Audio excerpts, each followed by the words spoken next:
तेलंगाना में भारतीय जनता पार्टी की सरकार बन सकती है।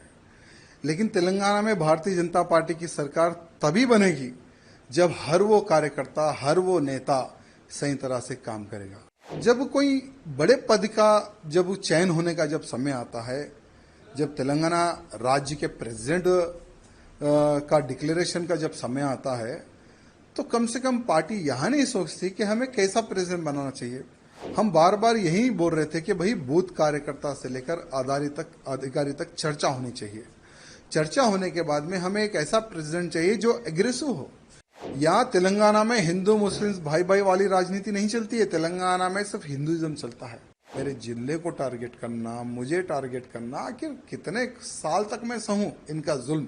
तेलंगाना में भारतीय जनता पार्टी की सरकार बन सकती है। लेकिन तेलंगाना में भारतीय जनता पार्टी की सरकार तभी बनेगी जब हर वो कार्यकर्ता, हर वो नेता सही तरह से काम करेगा। आज बूथ लेवल में हर वो कार्यकर्ता पूरी जान लगाकर भारतीय जनता पार्टी के समर्थन में वोट दिलवा रहा है, कार्य कर रहा है। लेकिन जब कोई बड़े पद का जब चयन होने का जब समय आता है, जब तेलंगाना राज्य के प्रेसिडेंट का डिक्लेरेशन का जब समय आता है, तो कम से कम पार्टी यहाँ नहीं सोचती कि हमें कैसा प्रेसिडेंट बनाना चाहिए। हम बार बार यही बोल रहे थे कि भाई बूथ कार्यकर्ता से लेकर अधिकारी तक चर्चा होनी चाहिए। चर्चा होने के बाद में हमें एक ऐसा प्रेसिडेंट चाहिए जो एग्रेसिव हो। यहाँ तेलंगाना में हिंदू मुस्लिम भाई भाई वाली राजनीति नहीं चलती है। तेलंगाना में सिर्फ हिंदुइज्म चलता है। और जो हिंदुत्व की बात करता है ना, तेलंगाना की जनता उसको सर पर बिठाकर आगे चलती है। चाहे हमारे प्रधानमंत्री मोदी जी हो, हमारे अमित भाई जी हो, जेपी नड्डा जी हो, उन्होंने कईयों सभाएं तेलंगाना में की है। हर सभा में हजारों की संख्या में, लाखों की संख्या में उनकी सभाओं में कार्यकर्ता आते हैं यहां सुनने के लिए कि देश धर्म समाज के लिए आज भारतीय जनता पार्टी क्या कर रही है और क्या करेगी। वहां संदेश सुनने के लिए सभी कार्यकर्ता आते हैं। और आज भी हम भारतीय जनता पार्टी से जुड़े हुए तो हमारे प्रधानमंत्री नरेंद्र मोदी जी को देखकर, अमित भाई जी को देखकर, योगी जी को देखकर, नड्डा जी को देखकर, उनके कार्य को देखकर 2014 में भारतीय जनता पार्टी में हम सम्मिलित हुए। लेकिन दुर्भाग्य देखिए, 2014 से लेकर आज तक इतने तकलीफों का सामना हम लोगों को करना पड़ रहा, बाहर नहीं, पार्टी के अंदर ही। मेरे कॉन्स्टिट्यूंसी को टारगेट करना, मेरे जिले को टारगेट करना, मुझे टारगेट करना, आखिर कितने साल तक मैं सहूं इनका जुल्म।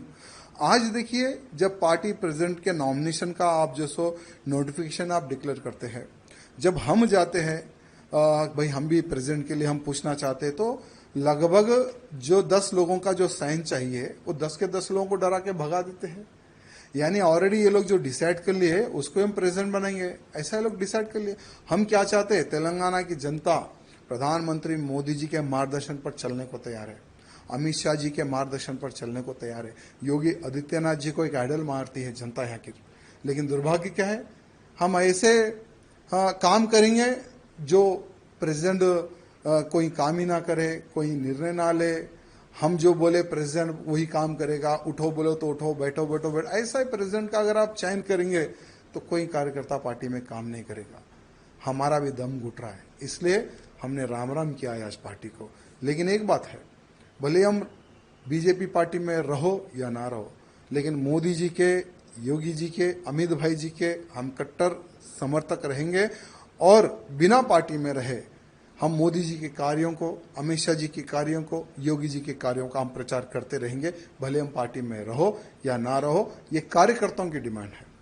कई महीनों से कार्यकर्ता कैसा प्रेसिडेंट चाह रहे थे जो हिंदूवादी हो, जो हिंदुत्व की बात करे, जो हमारे कार्यकर्ताओं की सुने। आज लव जिहाद बड़े पैमाने पर हो रहा है तेलंगाना में, गौ हत्याएं बड़े पैमाने पर हुई है तेलंगाना में, लैंड जिहाद बड़े पैमाने पर हो रहा है तेलंगाना में। भाई उसको रोकने के लिए कौन रोकेगा? लोग बोलते कि भारतीय जनता पार्टी के अलावा कोई नहीं रोक सकेगा। भारतीय जनता पार्टी की सरकार आएगी तो ही तेलंगाना का हिंदू सुरक्षित रहेगा। लेकिन भारतीय जनता पार्टी की सरकार कैसे आएगी? क्योंकि कुछ जो लोग हैं ना, जो एक नाग की तरह पार्टी को घेर कर बैठे हैं, कुछ लोग। ये कुछ लोगों का इलाज जब तक केंद्र के जो हमारे अधिकारीगण हैं, जब तक ये कुछ लोगों का इलाज नहीं करेंगे ना, ठीक है, आज चलो हम तो पार्टी को छोड़ दिए, हमारा कोई वजूद था ना है ना रहेगा, हम एक हिंदू कार्यकर्ता हैं। भले राजनीति से हटकर हम हिंदुत्व का कार्य करते हैं और आगे भी हम हिंदुत्व का प्रचार और हिंदुत्व की सेवा हम करते रहेंगे, लेकिन उन कार्यकर्ताओं का विचार करने की आवश्यकता है जो एक विश्वास के तौर पर भारतीय जनता पार्टी से जुड़े हुए हैं। इसलिए हमारे प्रधानमंत्री मोदी जी से, अमित शाह जी से निवेदन करना चाहूंगा कि पूर्ण एक बार विचार करें और भारतीय जनता पार्टी का अध्यक्ष कैसा होना चाहिए ये मैं नहीं, हर वो बूथ कार्यकर्ता, हर वो अधिकारी, हर वो जो पार्टी के लिए जो खून बहा है, उनका एक समावेश, एक मीटिंग करने के बाद में उन कार्यकर्ताओं का आप इलेक्शन कीजिए, उन कार्यकर्ताओं से आप प्रपोजल लीजिए, तब देखिए कैसा प्रेसिडेंट यहाँ के बीजेपी के कार्यकर्ता, बूथ कार्यकर्ता चाहते हैं, ये हमारे केंद्र के अधिकारियों को पता चलेगा। आपका आगे कार्रवाई कैसे होना है? देखिए कुछ नहीं, हमने किशन रेड्डी जी को यहाँ कहा कि आपके ही हाथों से हम पार्टी में ज्वाइन हुए थे 2014 में और आपके ही हाथों में हम रिजाइन दे रहे हैं, हम पार्टी के बाहर जा रहे हैं, क्योंकि ये मोनोपोली जब तक पार्टी में बंद नहीं होगी तब तक पार्टी सत्ता में नहीं आएगी और हम दम घुट घुट कर हम पार्टी का सर्वनाश हम नहीं देख सकते। यानी बीजेपी को डुबोने का कार्य कर रहे हैं यहाँ के लोग, यहाँ के कुछ अधिकारीगण जो सत्ता का गलत उपयोग करके पार्टी को डुबोने का जो कार्य कर रहे हैं ना, तो ऐसी डूबती नैया में और पार्टी को डूबते हुए हम नहीं देख सकते, इसलिए हम पार्टी के बाहर आए। आगे का हमने किशन रेड्डी जी को रिक्वेस्ट किया है कि आप स्पीकर को भी एक पत्र लिख दो कि राजा सिंह बीजेपी का विधायक नहीं है, उसको सस्पेंड करो। अगर किशन रेड्डी जी वो भी अगर काम कर देते तो उसका भी हम समर्थन करते हैं। बाकी का हम एक हिंदू नेता है, धर्म प्रचार करना हमारा काम है, वही करते रहेंगे।